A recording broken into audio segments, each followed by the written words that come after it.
नमस्कार, हांव सूर्यकांत चोडणकर, गोंयचो आवाज.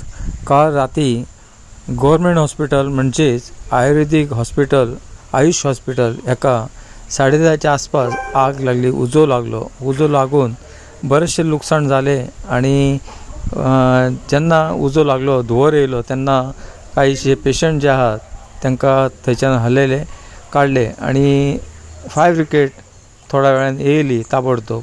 आनी तेच्या उपरांत उजो जो आहा ते जो लुकसाण भरपूर प्रमाणात जावपाचे आसले ते कमी प्रमाणात जाले आणि आग विझयली. आमचे पेडणे फायर ब्रिगेड जे आसा, अग्निशामक दल यांनी ताबडतोब उजो जो आसा आटोक्यान हाडलो.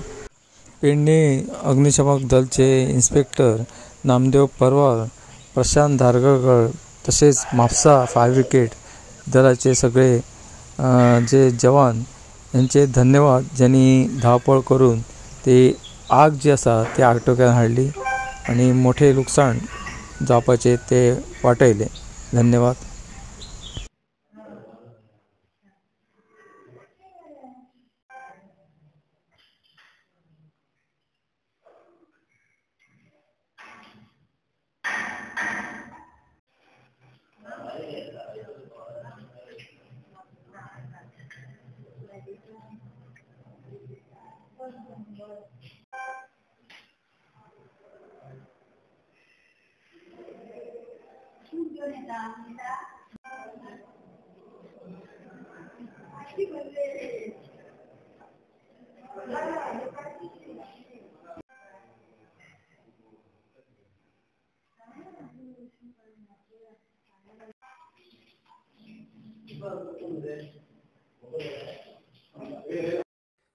मॅडम, आपण डीन आहे आणि काल जी घटना घडली, जे आम्हाला कळल्याप्रमाणे काल 1.5 करोड ते 2 करोडचा असा आमचा उल्लेख, म्हणजे मला बातमी कळल्याप्रमाणे मी आज आलो लवकर.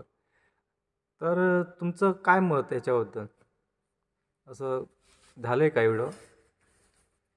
हे बघा, काल रात्री हॉस्पिटलच्या एका सेक्शनमधनं, लॉन्ड्रीच्या सेक्शनमधनं धूर बाहेर येत होता.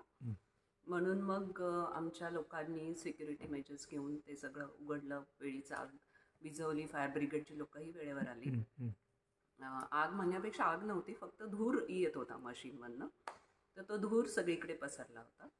तर त्यामुळे ते सगळं व्यवस्थित कंट्रोलमध्ये आलं. आमचे लोक, फायर ब्रिगेडचे लोक हे सगळे वेळेवर आल्यामुळे ते सगळं आटोक्यात आलेलं आहे आणि कुठल्याही प्रकारचं इंजुरी किंवा कॅज्युअल्टी त्याच्यामध्ये झालेली नाही. मशिनरी, जे मशीन त्याच्यामध्ये शॉर्ट सर्किट झालं त्याच्याविषयी आम्ही आता एन्क्वायरी करू, एकंदरीत कशामुळे झालेलं आहे ते. आणि नुकसानीचा अंदाज आता तर काही मला असं सांगता येणार नाही तुम्हाला. मशीनची जी काही कॉस्ट होती ती बघावी लागेल मला, कारण रात्री आम्ही बराच, साधारण मध्यरात्रीपर्यंत आम्ही गोष्टी, सगळे पेशंट नीट सेट करणे आणि या सगळ्यामध्येच आम्ही व्यस्त होतो. तर प्रायमरी आता आम्ही चौकशी करू सगळी आणि मग त्याच्या संदर्भात मला बोलता येईल. आपलं नाव कसं? डॉक्टर सुजाता कदम. थँक्यू.